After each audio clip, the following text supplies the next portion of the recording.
Mark chapter 12, verse 28 through 32. And if you would read with me, we'll read it together. And Jesus answered him, let me start with verse 28, since that's what I said. And one of the scribes came, and having heard them reasoning together, and perceiving that he had answered them well, asked him, which is the first commandment of all? And Jesus answered him, the first of all the commandments is, Hear, O Israel, the Lord our God is one Lord. And thou shalt love the Lord thy God with all thy heart, and with all thy soul, and with all thy mind, and with all thy strength. This is the first commandment. And the second is like, namely, thou shalt love thy neighbor as thyself. There is none other commandment greater than these. And the scribe said unto him, Well, master, thou hast said the truth, for there is one God, and there is none other but he. I'm so thankful for that truth that I know that, aren't you? And I want to talk tonight on the subject I've entitled, The Faith Exam. There's been various times that I've talked with different people, and I've heard different opinions, and some have said that religion is all like a wagon wheel.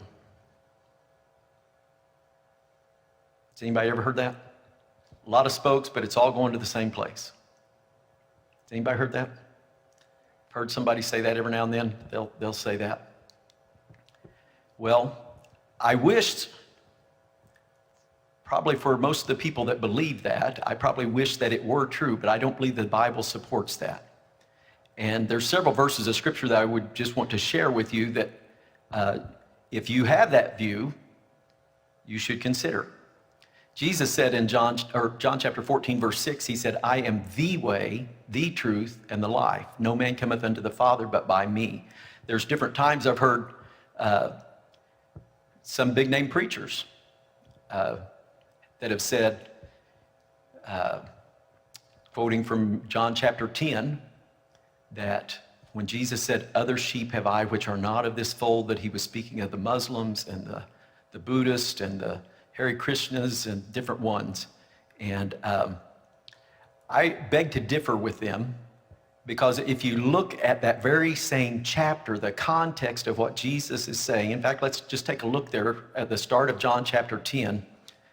There's a statement that Jesus makes right there that just totally blows that away in my mind. And I'm not trying to send everybody to hell. All right? That's not my goal. My goal is to get everybody to heaven. And it's the same goal that Jesus Christ had. And yet, there is a way to do that. And if we don't follow his plan, we won't make it there. And so, we're talking about the faith exam. And John begins the chapter with Jesus saying, Verily, verily, I say unto you, he that entereth not by the door into the sheepfold, but climbeth up some other way, the same is a thief and a robber. And as you look down here again, probably verse 7, he says unto them again, Verily, verily, I say unto you, I am the door of the sheep. All that ever came before me are thieves and robbers, but the sheep did not hear them. I am the door. By me, if any man enter in, he shall be saved and shall go in and out and find pasture. And so Jesus is very emphatic that he is the door and he is the way to salvation. I don't believe there's another opportunity in Scripture for another way. Just want to follow up on that with Jesus said, other sheep have I. In one place he said, I am not called but to the lost sheep of the house of Israel. When he says other sheep, he's meaning the Gentiles. Just to give you my understanding of that passage. And it's not another way. It's the Gentiles have to come through the door. And he is the door. He is the way.